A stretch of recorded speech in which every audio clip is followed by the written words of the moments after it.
For this episode of Billing Bites, we're going to talk about the life cycle of a claim form. And I love the diagram that's on your screen. This is so accurate. I just love this diagram. And it's right in your textbook. It's in your Fordney book on page 64.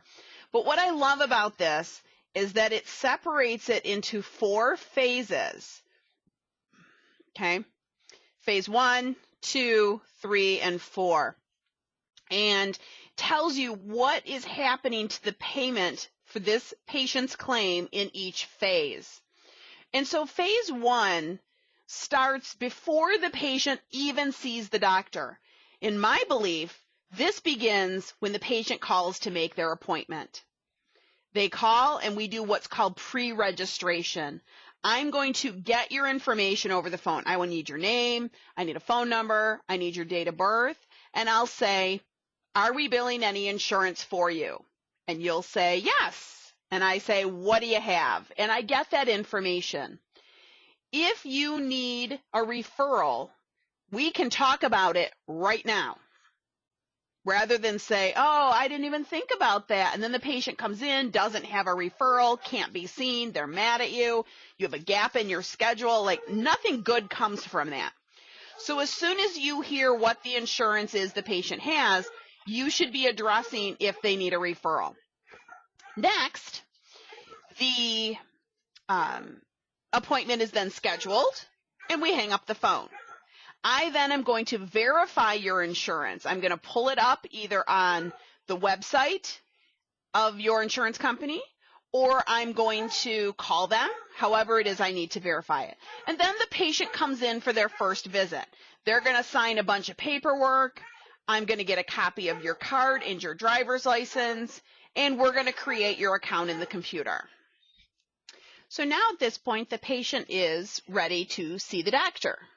So the patient goes in with the doctor and the medical assistant, and whatever services are performed happen, and the patient comes out.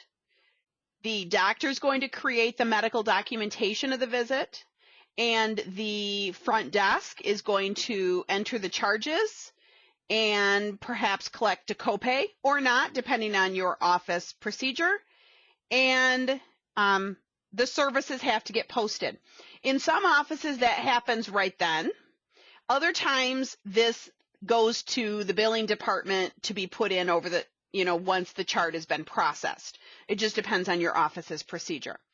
Now we can move on to phase 3. Phase 3, that insurance claim needs to be electronically created. Well, in order for that to happen, we have to code the services and the diagnosis and get it into the system and create our claim. We then have to transmit the claim to the insurance company. That might be paper or electronic, depending on the insurance company and your office process. And then we need to be able to track the claims that haven't been paid yet. And then payment shows up. Fabulous. We're going to receive the payment and an explanation of benefits, which I have another video on. And we're going to deposit the money.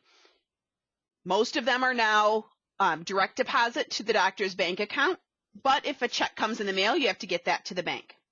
Okay. Then if the patient owes you any money, you send the patient a bill, the patient pays it, and that service is paid in full.